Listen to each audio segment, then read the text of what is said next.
There was a man once who taught that the best of all ways of protecting oneself is to be so powerful that nobody thinks of attacking you. Sun Tzu. Chapter 1. The Open Wound. Honesty, a lie.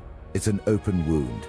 I will show you how your unguarded truth bleeds you dry and how they weaponize your transparency, knew intimately as strength. This is a lie. It is an open wound. It drains your power, exposes your flank, and invites the kind of predator Niccolò Machiavelli knew intimately. What he understood is that men are driven by self-interest, and they will always exploit the weaknesses you carelessly display. Right now, your unguarded truth is bleeding you dry. They convince you that transparency builds trust, that revealing your full hand creates connection. This soft talk is poison. It makes you predictable. It gives them the exact map to your vulnerabilities, the precise blueprints of your fears and your desires. Every raw emotion, every sincere ambition you broadcast becomes ammunition in their hands. Consider what happens when you lay your entire soul bare, when you explain every motivation behind your moves. You lose your mystery. You sacrifice your edge. People do not respect the open book. They learn how to read its pages to their advantage, not yours. They will use your frankness to test your boundaries, to push you further than you ever intended. This isn't about deception. This is about strategic silence. It's about understanding that not every thought, not every feeling needs to be aired for public consumption. Your inner world is a fortress, not a public park. The moment you open the gates, you invite scrutiny, judgment, and ultimately manipulation. Observe the quiet ones, the ones who move without fanfare. They do not announce their plans. They do not announce their plans. They do not justify their actions. They simply execute. While you are busy explaining your intentions, they are already halfway to their objective, their true motives obscured by their disciplined restraint. If you announce your goals, people will either try to stop you, or they will try to claim credit for your eventual success. They will offer unsolicited advice that serves their own agenda, or they will subtly plant seeds of doubt. But if you quietly build, if you meticulously plan in the shadows, there is nothing for them to interfere with. Your honesty, in its purest form, lacks a tactical filter. It offers up your raw data, without processing, without strategizing. This makes you easy to read, easy to counter, and alarmingly easy to dismiss. It's like bringing a knife to a gunfight, but thinking your sincere belief in the knife makes it superior. A truly powerful mind understands the impact of the unspoken. It knows that control comes from what is withheld, not what is revealed. You dictate the information flow. You control the perception by controlling what others are allowed to perceive about you, your strengths, and your weaknesses. Marcus Aurelius, despite his calls for inner truth, understood the importance of self-mastery over external perception. He knew that the wise man guards his inner citadel, not to deceive, but to maintain his own sovereignty. His wisdom tells us that your control over yourself, your reactions, and your expressions is your ultimate defense against the chaos of others.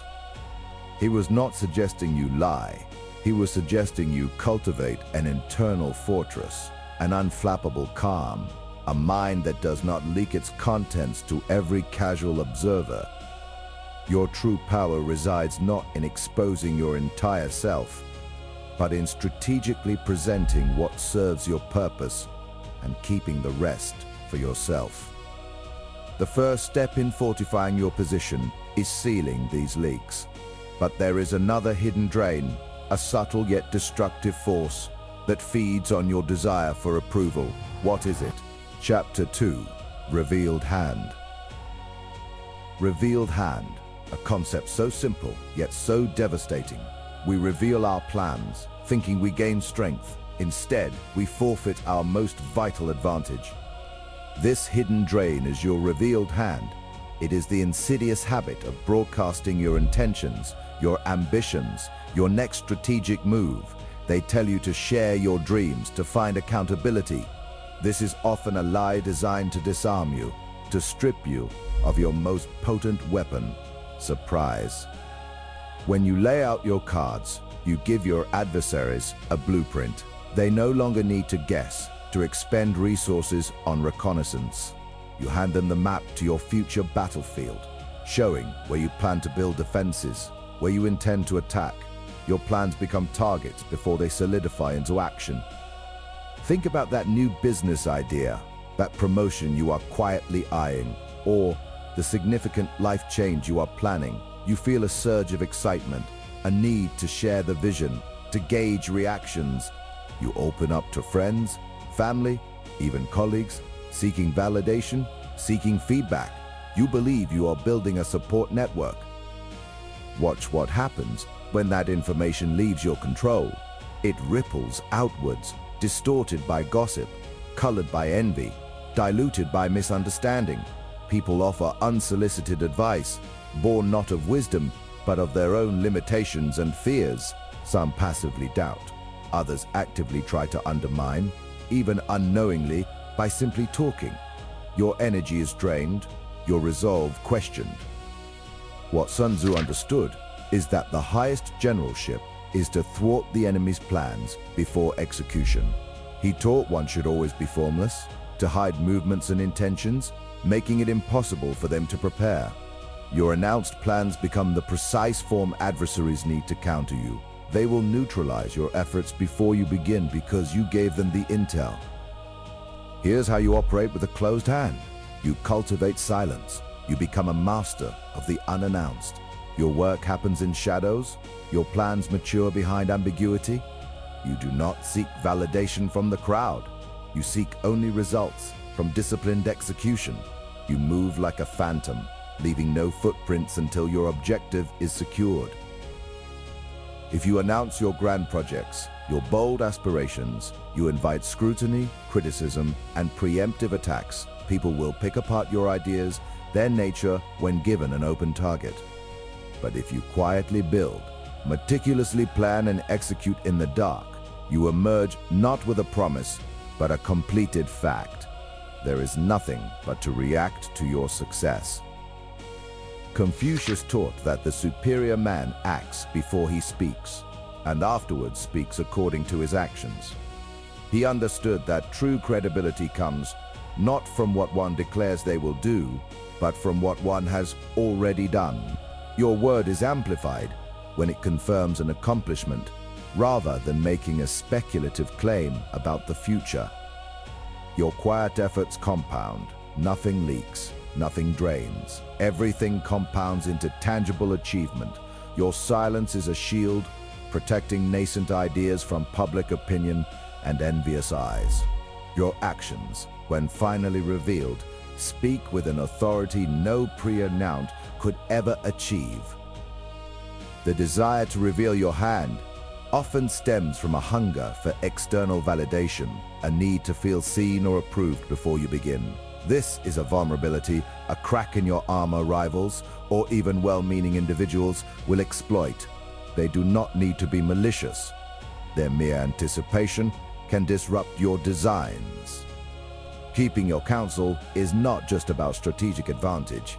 It protects your mental energy, your focus, and your most valuable asset, your initiative. Chapter 3. Emotional leaks. Emotional leaks, a vulnerability you constantly expose. Every whispered insecurity, every admitted fear, is a weapon freely given. They will use it. Beyond strategic silence, there is a deeper vulnerability you constantly expose, your emotional leaks. Every insecurity you whisper, every fear you admit, is a blade handed to another. The edge waits, ready to be turned against you. Your pain, your doubt, your anxieties, these are not bonds of intimacy. They are blueprints for control, freely given. Think about the casual confession, the late-night overshare. That fear, once vocalized, becomes a known weakness, filed as intelligence. Watch what happens when they want something or feel threatened. They won't attack your skills. They will probe that insecurity, subtly reminding you of that doubt, that tremor you once showed. The dark strategy is simple, an iron mask. Your true feelings, your worries, your vulnerabilities, these are for you alone. They are not currency for connection, but ammunition for rivals. Build an inner wall, brick by emotional brick. Nothing leaks, nothing drains. Everything compounds within your control. Be impenetrable, not unfeeling. Fools believe vulnerability builds trust, that sharing opens doors. They bleed for validation. But what they achieve is not trust. It is exposure, an open wound.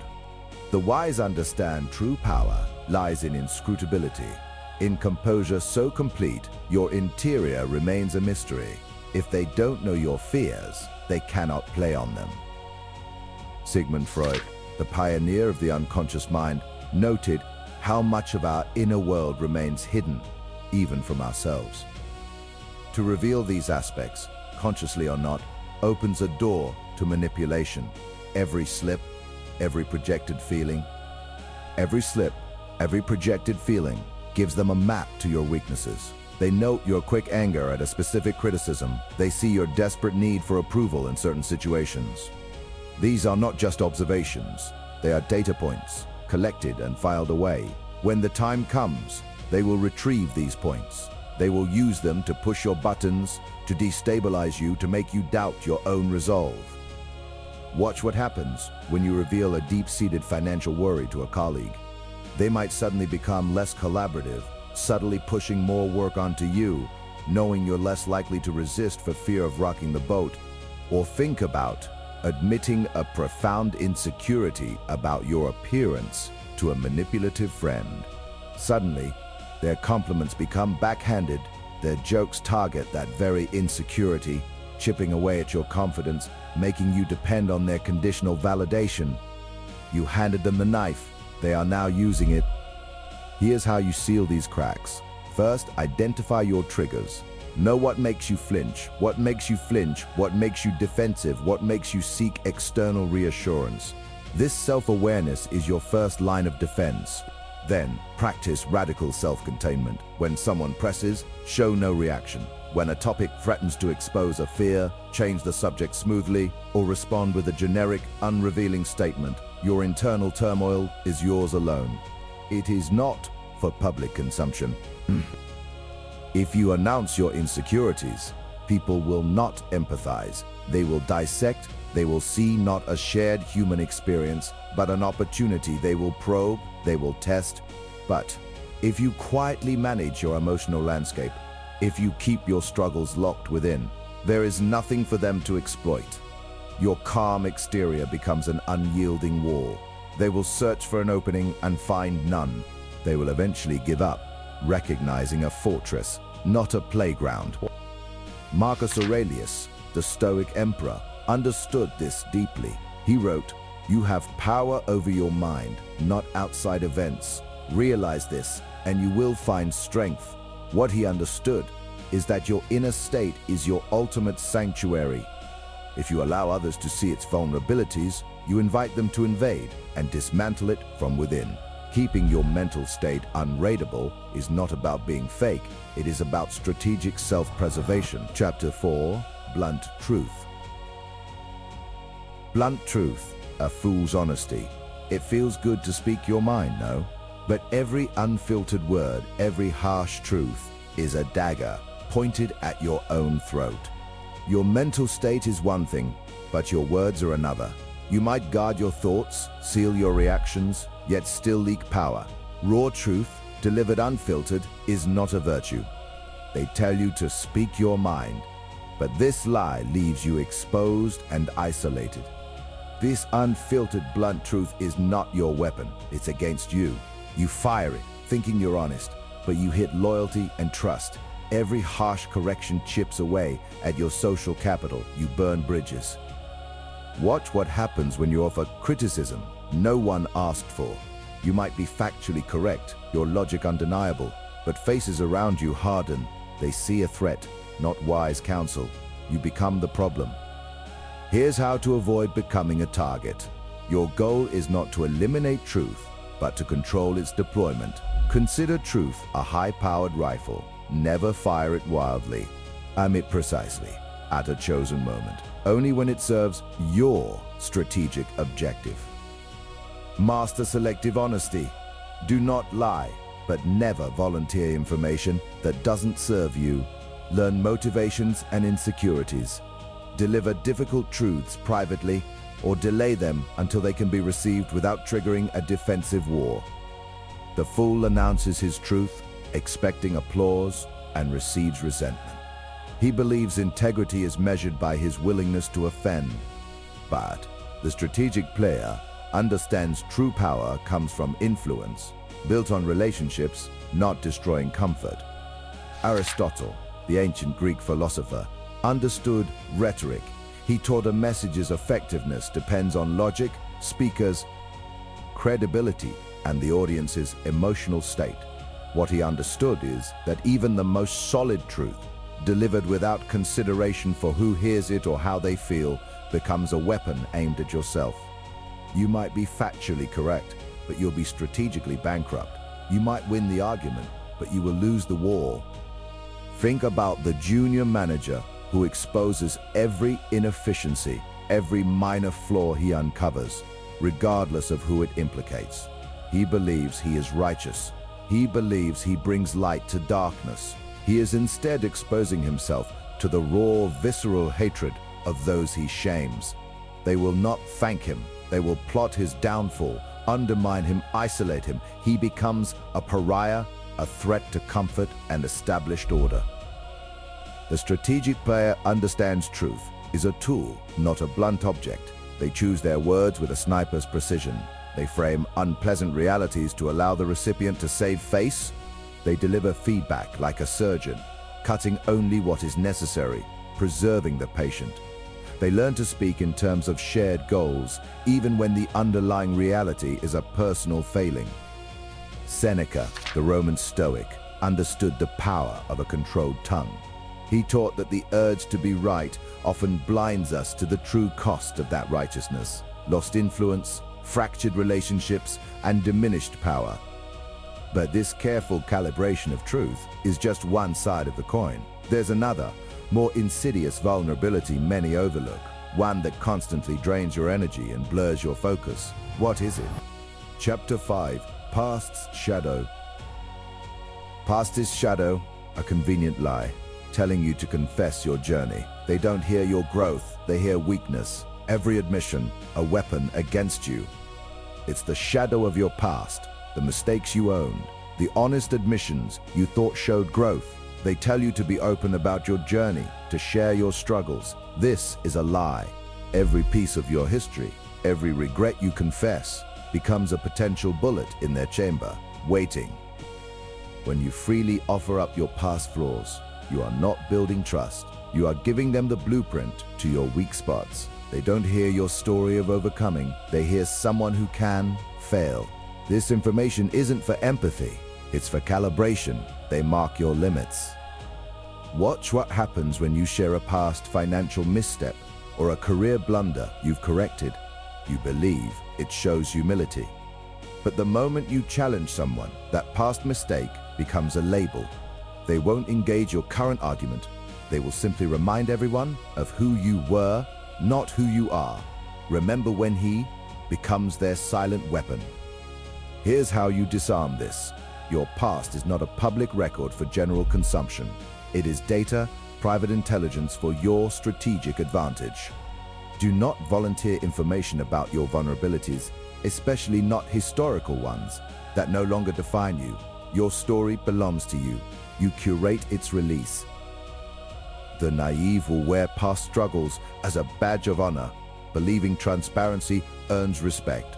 They invite scrutiny, thinking sincerity shields them.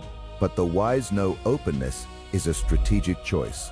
They keep their history close, revealing only the narrative that serves their present position. There's nothing for an enemy to grab if nothing is freely offered. Winston Churchill once said, "History will be kind to me, for I intend to write it."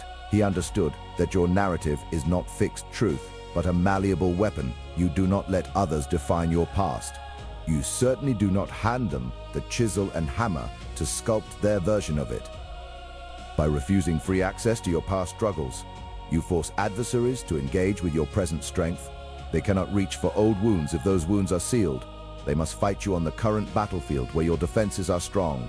This denies them the cheap shot that undermines your authority without addressing your substance. Even when you have overcome past experiences, their shadows can cling through the projections of others. Carl Jung noted that one does not become enlightened by imaginating figures of light, but by making the darkness conscious. Understand your own past darkness, not to confess it, but to control how it appears to the world. They will project their fears onto any weakness you reveal. Your personal history is a strategic asset, not a public confession booth. It is a lesson learned, not a weapon for rivals. Control the timeline, control the context, control the information flow. What you reveal and when must always serve your current position and future objectives. Fail to understand this, and you will find yourself constantly on the defensive, always explaining, always justifying.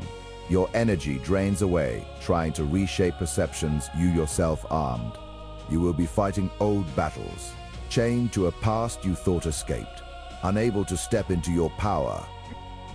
But the past's shadow is merely one of the invisible chains holding you back. There is another, more subtle drain, a constant drip that hollows out your resolve and cripples your ambition. What is it? Chapter 6, Knowledge Hoard. A fatal flaw, the insidious leak of the knowledge hoard. This is no path to trust, but a surrender of your very power. Beware those who preach transparency. It is the insidious leak of the knowledge hoard. This is the fatal flaw of believing that transparency builds trust, that sharing everything fosters connection. They tell you to be an open book, to lay out your thoughts and plans for all to see. This is a lie, a dangerous fantasy, peddled by those who benefit from your vulnerability. Every piece of information you volunteer without strategic intent is a piece of your power you surrender. When you disclose your weaknesses, your anxieties, your full plan, you hand your adversaries the blueprint to dismantle you. You make yourself predictable, your moves anticipated. You become a glass house in a world of stones, always exposed, always on the defensive, waiting for the inevitable impact. Your intentions become targets, your methods become counter-strategies for anyone with a vested interest in your failure. Think about the person who overshares every detail of their new venture, their diet plan, their relationship struggles. Watch what happens when they face the slightest setback. Suddenly, every acquaintance becomes a critic, every listener a judge. They offered their vulnerability as a shield, but it became a gaping wound, inviting scrutiny and doubt. Their energy drains away not from the struggle itself, but from managing the perceptions they themselves created. Here's how you shut down this leak. Cultivate strategic silence. Your plans, your insights, your true capabilities are not for public consumption. They are tools, weapons even, to be deployed when and where they have maximum impact. Your private world is a fortress, not a public square. The less your competitors, or even your supposed allies, know about your true resources and intentions, the more formidable you become. The fool announces their next move, seeking validation or applause, and finds only resistance. They mistake transparency for strength, revealing their hand before the game even begins. But the strategic thinker keeps their counsel. They execute in silence, allowing their actions to speak only when they have already reshaped the landscape. There is nothing for others to counter, nothing to drain, because nothing was ever revealed. Leonardo da Vinci, the master of invention, understood the power of the unsaid. He famously advised that one should never reveal one's method, lest one's secret be stolen. What he understood is that true genius often lies not just in creation, but in the careful concealment of the process, protecting the unique advantage that comes from proprietary knowledge. Your methods are your edge. Guard them fiercely. Otto von Bismarck, the architect of a unified Germany, also operated with a profound understanding of strategic secrecy. He once implied that the making of laws and sausages are not things to be seen, a principle that extends to your own strategic maneuvers. His governance was characterized by calculated ambiguity, keeping his opponents guessing and his options open. He knew that the moment you explain yourself fully, you surrender control of the narrative and invite intervention. Fail to understand this, and you will find your ambition hollowed out, your initiatives stifled before they can even take root. You will forever be reacting to the world rather than shaping it. But there is another subtle drain, an almost invisible parasite that feeds on your potential and leaves you exhausted. What is it?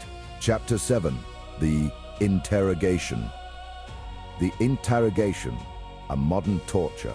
They weaponize your virtues, twisting truth itself. This is how they corner you, using your own words. This parasite is your own integrity, weaponized.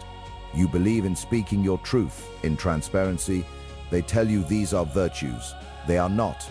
Your open book approach turns every casual chat into an interrogation. You are the unwitting suspect. Every question is a tripwire. Designed to extract material, it will be twisted, used to corner you. Think about harmless questions, your plans, your weaknesses. You give an honest answer, fostering trust. They nod, they file away your words. They now possess a confession, a weakness they can deploy. What Socrates understood was that certainty creates vulnerability. His questions exposed flaws in others' knowledge. State your position too clearly, and you give them a fixed target. This isn't just about sharing secrets. It's revealing your mind's mechanics, boundaries, points of friction. Explain why you did something or why you can't, and you hand them the blueprint to your resistance. They see thin defenses. They map vulnerabilities with your own words, all under casual curiosity. Here's how you shut down this interrogation, the non-answer. This isn't lying, it's strategic ambiguity. If a question feels too probing, too personal, deflect, reframe. Give an answer so broad it reveals nothing. Pivot the conversation. Use them a question back. Make it about something else. Announce intentions, explain decisions, and people undermine you. They pick apart reasons, find flaws, inject doubt, but quietly execute plans, and there's nothing to grab onto. No confession to twist. Queen Elizabeth, I mastered this art, navigating a court rife with betrayal and ambition, by rarely committing to a clear stance, by allowing ambiguity to be her shield. What she understood is that an unsaid thought cannot be weaponized. An unconfirmed suspicion remains only a suspicion. Your silence isn't empty space. It's a fortress you build around your intentions. But there's another trap waiting for you. A more insidious form of interrogation. This isn't about direct questioning. It's the pressure to disclose, the subtle expectation to reveal your inner world, to be authentic and vulnerable. They tell you this builds trust, that it fosters connection. This is a lie designed to disarm you. Watch what happens when you share your deepest fears, your past struggles, your personal doubts with someone you barely know, or even a friend whose loyalty is untested. You believe you're building rapport, forging a bond, but you are, in fact, handing them the precise emotional blueprints of your weaknesses. They collect these data points, not always with malice, but often subconsciously, storing them for a moment when they need to shift blame, gain an advantage, or simply feel superior. They see the raw material for your destruction, and you've given it to them freely, perhaps even with tears in your eyes. Here's how you shut down this emotional bleed. You recognize the boundaries of your inner self. Not everything is for public consumption. Not every thought, every feeling, every memory needs to be aired for validation or empathy. You curate your narrative. You decide what parts of your story are relevant and to whom. You can be honest without being entirely transparent. You can acknowledge a struggle without detailing its every painful nuance. If you announce your vulnerabilities to the world, seeking comfort or understanding, people will unconsciously register your fragility. They will interpret it as a lack of strength, a signal that you can be swayed or broken. But if you quietly process your struggles, if you address your demons in the solitude of your own mind or with a chosen, vetted few, there's nothing for them to exploit. Your resilience becomes an unshakable force because your internal battles are your own and your victories are built on a foundation they never saw crumble. Sigmund Freud understood that much of our psychological life operates beneath the surface, a vast iceberg of desires and fears. What he understood is that this complex inner world doesn't need to be exposed to every passing ship. It has its own power and its own privacy. But what about the people who actively seek to drain your time, your energy, and your focus? The ones who don't just ask questions, but demand your very presence. What is their weapon, and how do you disarm it? Chapter 8. Authenticity Trap. The authenticity trap, a modern deception. They demand transparency, yet every revelation is a weapon handed to your adversaries. Guard your true self, my friends. The weapon they wield, often disguised as virtue, is the authenticity trap. They tell you to be transparent, to share your truth, to open yourself up completely. This is not genuine invitation. It's a subtle demand for reconnaissance, an elaborate fishing expedition for your weaknesses. You're pressured to expose your raw self, to display every ambition, every insecurity, every unformed thought. You believe it builds connection. What it truly builds is a dossier on your vulnerabilities. Every detail you expose becomes a potential point of attack. Your transparency, meant to foster trust instead, creates predictability. Predictability is leverage for anyone paying attention. They now know your fears, your hopes, your unexamined biases, all the raw material they need to push your buttons. Watch what happens when you fully commit to this modern dogma of radical honesty. You broadcast your struggles, you detail your plans, you confess your momentary doubts, you're convinced you are forging deeper bonds. But to the shrewd observer, you are merely providing a roadmap to your interior. You mark your own soft spots. People do not always want authenticity. They want the projection of an ideal, or, better yet, enough information to control you. Here's how you disarm this pervasive social demand. Master the art of strategic omission. You are not obligated to offer your entire inner landscape for public consumption. Cultivate an intelligent reserve, a quiet power that hints at depths without revealing them. Let your words be measured, your actions deliberate, and your thoughts your own private fortress. You don't lie, but you don't offer the full truth either. Your silence becomes your shield. If you announce every detail of your life, every mistake, every aspiration, people will feel entitled to comment, to judge, to interfere. They will offer unsolicited advice, project their own limitations, and diminish your efforts. But if you quietly build, quietly observe, and quietly advance, there is nothing for them to dissect, no open wound for them to pick at. Your mystery becomes your strength.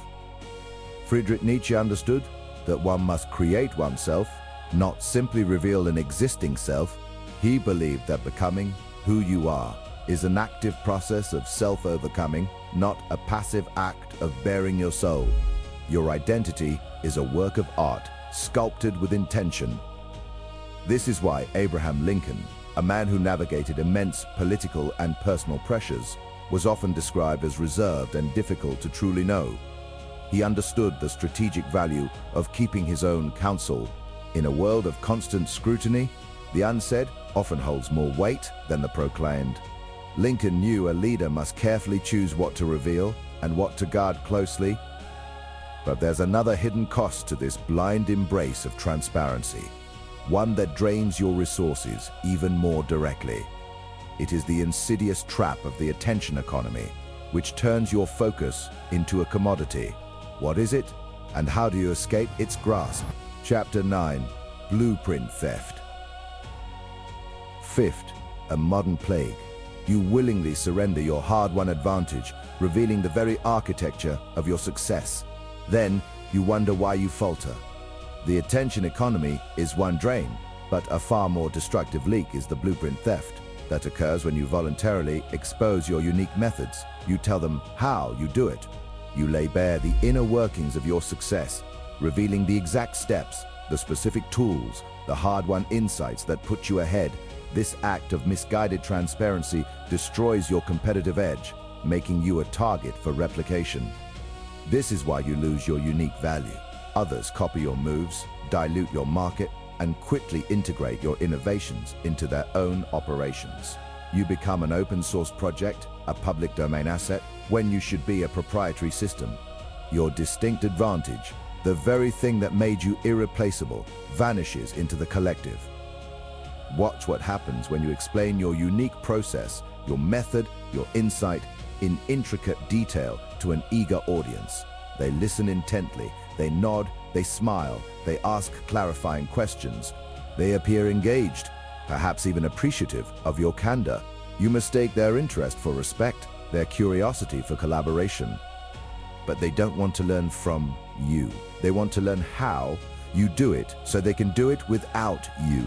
Your honesty becomes a training manual for your competition, a detailed instruction set for your inevitable replacement. You handed them the keys to your kingdom, and now they are preparing to build their own. Think about the entrepreneur who shares his entire business model, his precise supply chain, his marketing funnels. Thinking transparency builds trust or fosters a community. He creates not a partner, but a clone. He provides the exact coordinates for others to navigate around him, or worse, to directly intersect his path with superior resources. Here's how you protect yourself from this silent plunder. Show the finished product, never the workshop. Display the compelling results, but conceal the intricate engine beneath the hood. Let them marvel at the output, the impact, the sheer effectiveness, but keep them guessing about the proprietary input, the secret sauce, the specific formula that brought it to life. If you announce your full strategy, people will copy your moves, predict your next steps, and adapt their own game to counter yours. You become predictable, a known quantity, a blueprint waiting to be redrawn by a competitor. You forfeit the element of surprise, the tactical advantage of the unrevealed. But if you quietly execute, if you let your actions speak without narration, if you present only the conclusive outcome, there's nothing for them to steal, nothing for them to reverse engineer. You maintain the mystery, the edge, the invaluable, proprietary knowledge that defines your unique position in the world. This is how you remain indispensable. Albert Einstein once said, "If you can't explain it simply, you don't understand it well enough." But he didn't mean you should deconstruct your unique formula for public consumption. He meant true mastery allows you to condense complex ideas for understanding, not to betray your hard-won methods for easy replication. His theories were shared, but the specific intuitive leaps, the years of struggle, the personal paths of discovery, those remained uniquely his, guarded by the very nature of their origin. What Steve Jobs understood is that the magic was in the final product, not the exposed wires of its development. He famously said, "Design is not just what it looks like and feels like." Chapter 10, Your narrative. Your narrative, your very existence hangs upon it. Allow others to craft your story, and you forfeit all agency. They will corner you without a single touch. It is what it does. The true power of any creation, any ambition, lies not in its raw components, but in the story you build around it, the perception you cultivate. Your narrative is your ultimate defense, your most potent weapon. If you allow others to write your story, to define your successes or failures, to interpret your motives, you become a character in their play. They control the script, they control the stage, and you are simply there to perform their version of you. This is how they drain you, how they corner you, without ever laying a hand on you. They will construct a version of you that serves their agenda, whether it's to diminish your victories, amplify your flaws, or simply box you into a role that limits your future. Every rumor they start, every misinterpretation they spread, every whisper they plant, chips away at the truth of who you are. You don't just lose control of your image, you lose control of your options. Watch what happens when you fail to control your own narrative. Others will fill the void. They will brand you with labels you never chose, attach intentions you never had. Suddenly, you are the arrogant one, the unstable one, the one who got lucky. These labels become sticky, they spread, and soon people who have never met you believe them as fact. Your reputation becomes a cage, built by others' words. Here's how you take back that power. You become the author of your own story, not through outright lies, but through strategic truth-telling and deliberate silence. You decide what information is public, what remains private, and what interpretations you subtly encourage. This isn't about deception, it's about curation, about presenting the version of yourself that serves your highest purpose, your long-term goals. You control the release, you control the framing. Think about how Julius Caesar mastered this. He didn't just win battles, he wrote the commentaries about them, shaping his own legend, presenting himself as a decisive, brilliant leader. What Julius Caesar understood is that the story of victory could be as potent as the victory itself, a tool to garner support, inspire loyalty, and solidify his power. He forged his own history.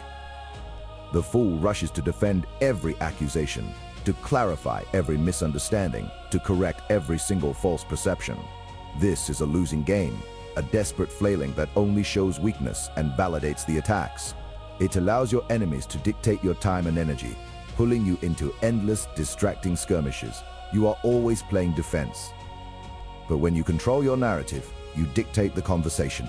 You release your truths on your terms, with your framing, at your chosen moment. There is nothing for them to refute if you have already established the dominant narrative.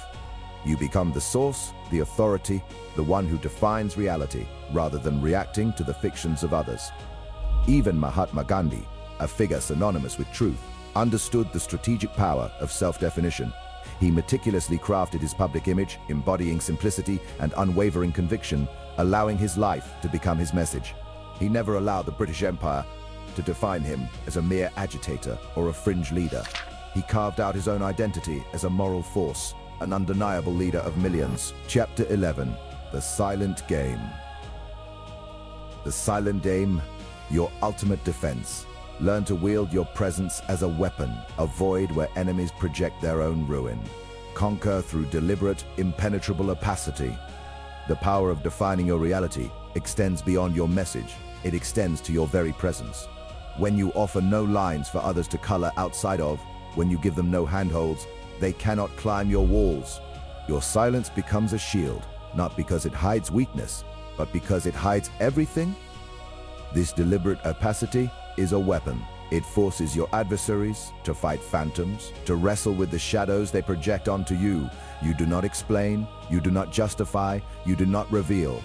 Instead, you allow their own fears, their own insecurities, to fill the void you strategically create around yourself. They defeat themselves in the absence of your truth. Great thinkers have always understood the power of the internal world over the external show. Plato, in his quest for ideal forms, argued that true knowledge resided in the abstract, the unseen. What he understood is that your essence, your core truth, does not need to be paraded or explained. Its power comes from its purity, protected from the noise and contamination of public opinion. Your most valuable assets are the ones they cannot even perceive. Think about how often you have seen people reveal their plans, their ambitions, their fears, only for those very things to be sabotaged. They gave the enemy the blueprint, the weakness, the target.